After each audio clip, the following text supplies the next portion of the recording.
السلام علیکم ویورز، میں ہوں آپ کا ہربلسٹ Hakim Muhammad Fayyaz, مشفا herbal clinic Lahore.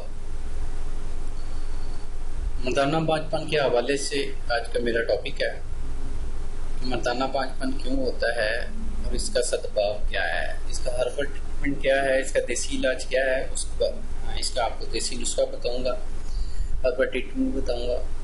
Video کی جانے سے پہلے میری آپ کو ایک پرسنل ریکویسٹ ہے کہ جن لوگوں نے میرا چینل ابھی تک سبسکرائب نہیں کیا تو کائنڈلی وہ میرے چینل کو ضرور سبسکرائب کریں اور گھنٹی کے بٹن کو لازمی پریس کریں تاکہ میری ہر آنے والی ویڈیو آپ تک پہنچتی رہے۔ بہت شکریہ، جزاک اللہ۔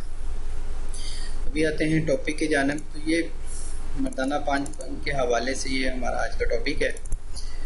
تو اس میں بتاتا چلوں جو مردانہ بانجھ پن ہے، اکثریت سگریٹ نوشی، شراب کی کثرت یا کسی بھی نشہ ور چیز کا استعمال سپرم کو ڈیڈ کرتا ہے۔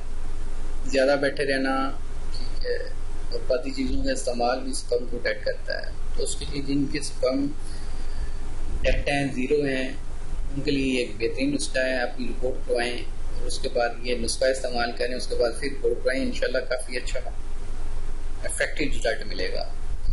اس میں ہمیں 4 چیزیں درکار ہوں گی مردانہ بانجھ پن کے حوالے سے: ازگند نگوری 5 تولہ، تخم سرس 5 تولہ، تخم ریان 5 تولہ اور تخم پونچھ 5 تولہ۔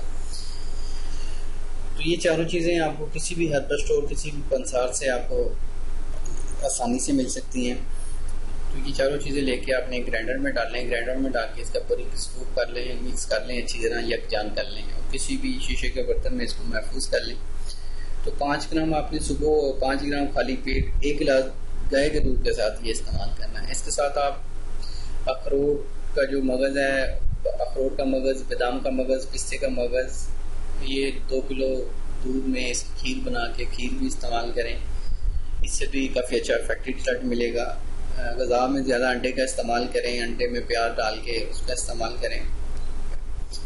ایکسرسائز لازمی کریں تاکہ بلڈ کی سرکولیشن ہوتی رہے، اور بلڈ کو پتلا کرنے کے لیے دار چینی کا قہوہ لازمی پئیں کہ بلڈ پتلا لائے تاکہ غدد میں جان جائے اور آپ کے سپرم ایکٹیو ہوں۔ تو انشاءاللہ یہ استعمال کریں گے تو آپ کے سپرم ایکٹیو ہوں گے، رپورٹ بھی ٹھیک آئے گی۔ اگر اور کوئی پیچیدہ مسئلہ ہے تو میرا واٹس ایپ نمبر نیچے آ رہا ہے، آپ مجھے رابطہ کر سکتے ہیں۔ کوئی بھی طبی مشورے کے لیے آپ مجھے واٹس ایپ کریں، انشاءاللہ آپ کو رپلائی دیا جائے گا۔ اور کسی بھی ٹاپک پہ کوئی بھی آپ کو انفارمیشن چاہیے تو لائک، کمنٹس اور شیئر ضرور کریں، انشاءاللہ آپ کو معلومات دی جائیں گی۔ تو انشاءاللہ ملیں گے ایک نیکسٹ ویڈیو میں، تب تک کے لیے اللہ حافظ۔ اللہ آپ کا حامی و ناصر ہو، جزاک اللہ۔